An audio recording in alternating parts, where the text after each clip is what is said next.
Administrator जिला council Karachi नूर हसन जोगियों ने कहा कि पानी को ज़रूरियात ज़िंदगी में सबसे अहम मकाम हासिल है।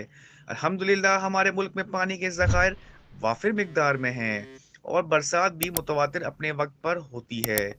लेकिन मसावी तकसीम ना होने के सबब मसाइल जन्म लेते हैं। कराची शहर के मसाइल भी इसी नौयत के हैं। हमने अपनी हदूद में जहाँ पानी की लाइन दस्तयाब हैं वहाँ मसावी बुनियादों पर फरहमी या आब की तकसीम को यकीनी बनाया है, और अगर कोई शिकायत इल्म में आती है तो फौरन उस पर एक्शन लिया जाता है। कुछ इलाकों में वाटर बोर्ड की लाइन मौजूद नहीं है। उन इलाकों में बोरिंग और टैंकर सर्विस के जरिए पानी फराहम किया जाता है। इस पर आने वाले तमाम अखराजात हमारा इदारा खुद बर्दाश्त करता है।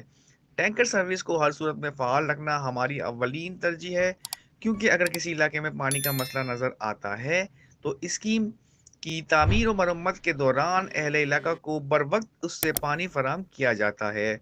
इसलिए हमारे पास जो टैंकर्स मौजूद हैं, इन्हें खराबी होने की तौर पर फौरी तौर पर बनवाया जाता है।